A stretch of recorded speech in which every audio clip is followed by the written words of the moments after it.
Right now, on the 49th floor of Trump Tower, a man is feeding his cats. They have their own apartment. $6,000 a month, just for the cats. The man who pays for it weighs nearly 400 pounds. Wild salt and pepper beard, a laugh you can hear across a room. And everywhere he goes, he carries a keychain. Nobody knows there's a microphone hidden inside it. Nobody knows that every handshake, every whisper, every envelope of cash at the very top of world soccer is being recorded. And the man holding that keychain is about to bring down the most powerful sports organization on the face of the planet. Starting with the one person who trusted him most. I'm Cole, and this is Midnight Files. His name is Charles Blazer, Chuck, to everyone who knew him. And to understand how one man ended up with a wire in his pocket and the fate of world soccer in his hands, you have to go all the way back to Queens, New York. Because Chuck Blazer didn't come from money. He came from a corner store. His father ran a little shop in Queens, newspapers, stationery, the kind of place where everybody knows your name. Middle class, ordinary. Nothing about it said this kid would one day be the most powerful American in a sport most of his own country barely watched. But Chuck had a gift. He could talk. He could sell. He could walk into a room full of important people and walk out running the room. He started small. Volunteer stuff, youth soccer leagues, driving kids to games. The dad who ends up organizing the whole league because nobody else can. And then he found the man who would change his life. A soccer official from Trinidad named Jack Warner. In 1989, Chuck looked at Jack Warner and saw something. He convinced Warner to run for president of CONCACAF. That's the body that runs soccer across North America, Central America, and the Caribbean. Chuck ran the campaign. Warner won. And the reward? Chuck Blazer got himself named General Secretary. They called them Jack and Chuck. For more than 2 decades, these two men ran soccer in this part of the world. Warner was the face. Blazer was the machine. And together, they turned a non-profit that was supposed to build soccer fields for kids into a personal cash machine. Here's how the money actually worked, because this is the part that matters. FIFA and CONCACAF own the rights to the tournaments, the World Cup, the Gold Cup, and those rights are worth a fortune, billions. They sell them to marketing companies. The marketing companies sell them to TV networks, to sponsors, to anybody who wants a piece. And somewhere in that chain, money started disappearing. A marketing company wants the rights? Pay a little extra, off the books, into a Swiss account, into a shell company in the Caribbean. Bribes, kickbacks, for 24 years. And Chuck Blazer lived like a king off of it. A CONCACAF internal audit would later find that Blazer took in more than $15 million in commissions, a lot of it under no written contract at all. He rented an apartment in Trump Tower on 5th Avenue, and then, allegedly, he rented a second apartment in the same building, for his cats. A condo in South Beach, a hideaway in the Bahamas, private jets, the best restaurants in New York, where he held court like royalty. He was the only American on FIFA's executive committee, the small group of men at the very top who decide everything, including who gets to host the World Cup. Chuck Blazer had made it, all the way to the top of the mountain. There was just one problem. In all those years, making all those millions, Chuck Blazer never paid his taxes. Not once. 3,000 miles away, in a government office building in Southern California, there's a man who is about to notice. His name is Steve Berryman, Special Agent, IRS Criminal Investigation. Now, when most people hear IRS, they think of paperwork, audits, boring, but Berryman's division is something else entirely. These are the people who follow money, across borders, through shell companies, into the darkest corners of the financial world. This is the same division that put Al Capone in prison, not for murder, for taxes. And Steve Berryman? He was a soccer fanatic, grew up partly in England, still called the game football. The morning of August 16, 2011, Berryman is at his desk when his phone buzzes. It's a Google alert. He'd set them up for himself, keywords like corruption, money laundering. And that morning, an article pops up. A soccer official. Payments that don't add up. A name he'd never really thought about before. Chuck Blatter. So Berryman does what he does. He walks into his supervisor's office, and he asks permission to pull Chuck Blatter's tax returns. Minutes later, he's looking at the screen. He's expecting to see some hidden income, maybe some sloppy accounting, a number that's a little too low. Instead, the system gives him 3 words. No record found. Berryman's eyes go wide.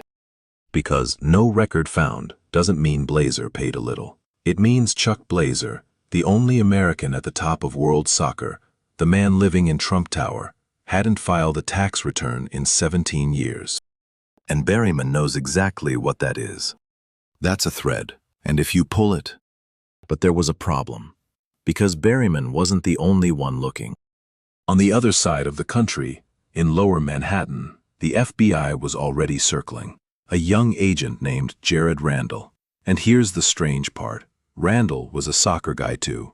Played in college. Captained his team. The FBI's case hadn't even started as a soccer case. It had spun off of an unrelated investigation into Russian organized crime. Back in December of 2010. 2 agencies, opposite coasts, chasing the same fat man, in Trump Tower, and not even knowing it yet. So Berryman picks up the phone and calls New York. And that phone call changes everything. The FBI and the IRS join forces, and what starts as a tax case becomes one of the most complicated international investigations in the history of American law enforcement. 33 countries, foreign banks, diplomats, wiretaps. Berryman starts pulling apart Blatter's accounts, Citibank, Barclays, Merrill Lynch, the Caymans, and the wires start lighting up. $200,000 from a shell company in Uruguay, $600,000 from a group in Panama. Money that FIFA had set aside for the sport, quietly bleeding into Chuck Blatter's pockets. The agents had their man cornered. But cornering Chuck Blatter was never the goal. Chuck Blatter was the DOR, and behind him stood the entire rotten house of world soccer. They didn't want to arrest Chuck Blatter. They wanted him to work for them. So they came for him. They had everything. Years of unpaid taxes, hidden millions, fraud, money laundering, enough to bury him for the rest of his life. And they offered him a choice. Go down alone, or wear a wire. Chuck Blatter, the king of CONCACAF, the man who ate at the best tables in New York, turned on his friends in a heartbeat. He agreed to become an informant. For the FBI, for the IRS, against the most powerful men in the sport, against the people who had made him rich, against Jack Warner, his partner of more than 20 years, Jack and Chuck. And this is where that keychain comes in. The agents fitted a microphone inside it. Small, invisible, just an ordinary keychain sitting on a table or in a pocket, while the most powerful men in soccer talked business. In the summer of 2012, the world came to London for the Olympic Games, and Chuck Blatter went too, smiling, laughing, shaking hands, with a microphone recording every single word. Think about what that actually means. These men trusted him completely. He was one of them, and the whole time, he was collecting their secrets for the United States government. But here's the thing about Jack Warner. His downfall had actually already begun. Go back to 2011. There was a meeting of Caribbean soccer officials, and according to what came out later, the men in that room were told there was a gift waiting for them. One by one, they were brought into a room, and inside, an envelope. $40,000, cash. Some of them took it, and some of them were disgusted. They walked out, and they reported it. Chuck Blatter had actually warned Warner this was too risky, and when it blew up, when the envelopes of cash became a scandal, Blatter moved fast. He turned on Warner, launched an investigation, and Warner was forced out of FIFA. To the public, in that moment, Chuck Blatter looked like a hero, the whistleblower, the good guy who exposed the corruption. Nobody knew the truth, that the hero had been skimming millions himself for decades, that he'd only flipped to save his own skin. that the keychain in his pocket wasn't about justice, it was about a plea deal. And in November of 2013, in a sealed courtroom in Brooklyn, with the doors closed and the public locked out, Chuck Blazer pleaded guilty. 10 counts: racketeering, wire fraud, money laundering, tax evasion. He admitted it. He admitted that he and other FIFA officials took bribes tied to the hosting of the World Cup. And then the world went quiet. For a year and a half, the public knew nothing. The agents kept building, kept following the money, kept getting ready. Because they weren't planning an arrest. They were planning an ambush. May 27, 2015, Zurich, Switzerland. The Bauer Olac, a 170-year-old, 5-star hotel on the edge of a lake. The kind of place where a room can cost nearly $1,000 a night. And that week, it was full of soccer royalty. Because FIFA's annual Congress was about to begin.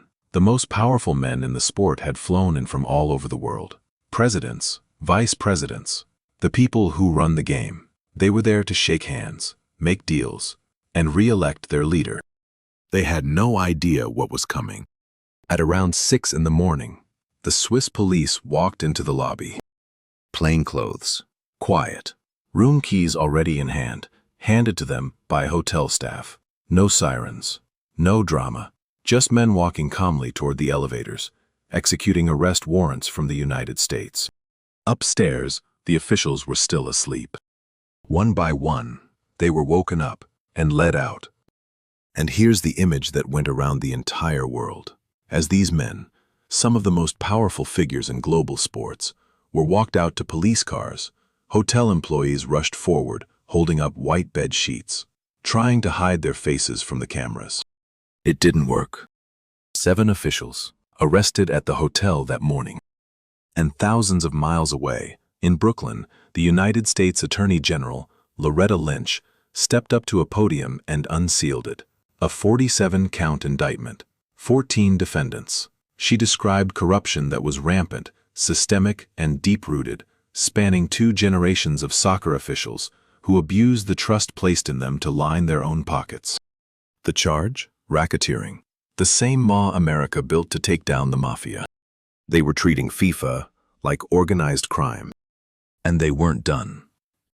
6 months later, December 2015, the police came back to the very same hotel. Same early morning, same white sheets, more arrests, and the government unsealed a second indictment, this one adding 16 more names. By the time it was over, the numbers were staggering. More than 50 defendants, from more than 20 countries. 27 people pleaded guilty. 2 were convicted at trial, a former official from Paraguay and 1 from Brazil. The United States had done what nobody on earth believed was possible. It had cracked open FIFA. And it all started with a fat man's unpaid taxes and a keychain. So, what happened to everyone? Sepp Blatter, the president of FIFA, the man they were all in Zurich to re-elect. He wasn't arrested that morning. He was never charged by the United States at all. 4 days after the raid, he announced he was stepping down. He was later banned from soccer by FIFA's own ethics committee. In Switzerland, he faced a separate fraud case over a payment to a European soccer boss, and he was acquitted. Twice. He has always denied wrongdoing. The World Cups themselves, the 2018 tournament in Russia, the 2022 tournament in Qatar. You've probably heard it said that those were bought. Here's what's actually true, and what isn't. U.S. prosecutors have alleged that bribes were paid for votes tied to those tournaments. But FIFA's own investigation, years earlier, cleared both Russia and Qatar. Both countries have always denied paying for anything. So, alleged? Yes. Proven in a court of law against those nations? No. Be careful with that one. And the money that Chuck Blazer and his friends stole from the sport, a lot of it, came back. The U.S. government recovered and returned more than $200 million to soccer, to the very organizations these men had robbed. But the 2 men at the center of our story, their endings could not be more different. Chuck Blazer, the American, the huckster, the man in Trump Tower, never made it to his sentencing. His co-defendants dragged their cases out, and while the courts waited, his health collapsed. In July of 2017, Chuck Blazer died in a hospital in New Jersey. He was 72 years old, banned from soccer for life, a convicted felon, and a government informant who betrayed nearly everyone he ever knew. And Jack Warner, the other half of Jack and Chuck. Warner went home to Trinidad, and he fought. For 10 years he fought extradition to the United States. He was banned from soccer for life. He was accused of taking millions in bribes, including an alleged $5 million to help send the 2018 World Cup to Russia. He denied all of it. Even his own 2 sons pleaded guilty and cooperated with American investigators against their father. And here's how it ends. In September of 2025, after a decade of fighting, a court in Trinidad blocked his extradition permanently on a technicality. Jack Warner is still out there, a wanted man on an Interpol red notice, unable to travel, but free. He never spent a day in an American prison. Chuck Blazer wore a wire to bring the whole thing down. He lost everything, and he died before the sentence ever came. And the partner he betrayed walked away. Now the World Cup has come to America. Right now. Games in New York, in Los Angeles, in Dallas. The biggest tournament this country has ever hosted. The stadiums are full. The world is watching. And somewhere in Trinidad, a free man is watching too. I'm Cole. This has been Midnight Files. Take care of yourself, and I'll see you in the next one.